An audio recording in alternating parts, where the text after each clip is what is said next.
let's get our graph on. You are going to create your data graph from your airplane lab.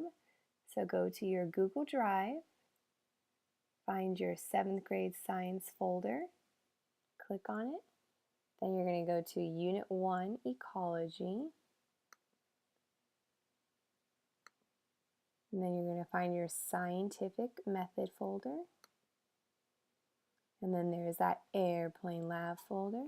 Choose that. And because we're doing our data chart and graph, you're going to select the airplane data chart and graph. So click on it. Now, if you have not done so, you need to make a copy of this data chart. So remember, you go to File, make a copy, and then you're going to put your first and last name in front of the title. After you made your copy, you can follow these next simple directions. From your homework, you recorded the distance of your airplane, so we are now going to record them on our graph table. For the control group, you have trial 1, 2, and 3. So I'm going to insert my information. This box is highlighted, so this is where I'm going to be typing. My control group airplane for the first trial flew 10 meters. Now I'm only writing 10 because the meter symbol is already up here, so only include the number, and you click enter. For trial 2, for my control group, it flew 11 meters. And then for trial 3, it flew 12 meters. Now I'm going to go down here to my experimental group for trials 1, 2, and 3. So for trial 1, this one flew farther. It was 12 meters. Trial 2, it was 13. And then for trial 3, it flew 15 meters. All right, so now we have our trials for the control group recorded and our trials for the experimental group recorded. Now let's get the average. So you're going to go to your trials 1, 2, and 3 links right there, and you're going to hold down and you're going to highlight all 3 trials for the control group. Then you're going to go to Insert, Function, and we're finding the average, so select Average. Right there you have your formula, and you just have to push Enter, and voila, there is the average for my control group. Now I already had the formula in the experimental group set up there, so my average is right there.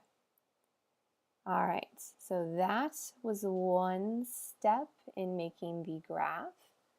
Now that we have this data recorded, we are going to make our bar graph. And to do that, you are going to highlight trial all the way over to link, and then you're going to go down for all 3 trials. Then you're going to go up to Insert. We're going to do a chart. So go down where it says Chart, select, and then right here is my graph for the data points that I have over here. Now there's a few changes that need to be made. You're going to click on this box right here where it says Use column A as labels. So select that. And now you see it change from 1, 2, 3, which would be the trials that we did. And you want a vertical chart or a column chart. So you're going to go right here and select that. Now this looks like a bar graph that you're familiar with. So here's trial 1, 2, and 3. And then right here is how far the airplane flew. Now we need to customize right over here our graph because we need to make sure we have everything labeled correctly. As of now, there's nothing labeled right here, nothing here, and our title cannot just say chart title because that does not tell us what it's actually about. So you're going to select customize right here where it says chart. You're going to change the title, and the title is right here that we want to change. So we're going to call this airplane control results. You can make it a little bit different, but make sure you include that it has to do with the airplanes and that it's the control group with results.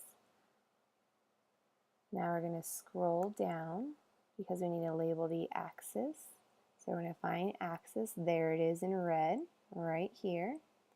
Right now it's on the horizontal axis, which is this part right here. It says 1, 2, and 3, and if you remember from earlier, those represent the trials. So you're going to go for a title right here. You're going to type trials. And then we have to label this axis. So you're going to still stay here in the axis portion.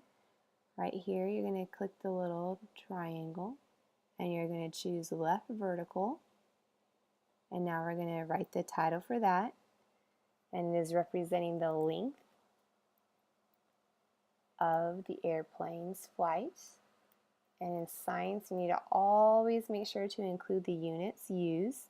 So we wrote length because that is what is being measured, the dependent variable, remember, based upon what? The independent variable. And the meter right here is represented with a lowercase m. One more little step. For the min and the max, you're going to write the minimum for 0. And then the max for my graph, because it only goes up to 12, I'm going to say the max is 13. I'm going to type 13. And then I'm going to choose insert because I am now all done. You have your graph with the correct title. You have your trials 1, 2, and 3. And then you have your length in meters represented on this axis. If you want to, you can go back and you can play around with some of the colors if you desire and customize it even more. But this is how you create your data graph for your airplane. Now you can try it on your own for your control group and one for your experimental group. Good luck!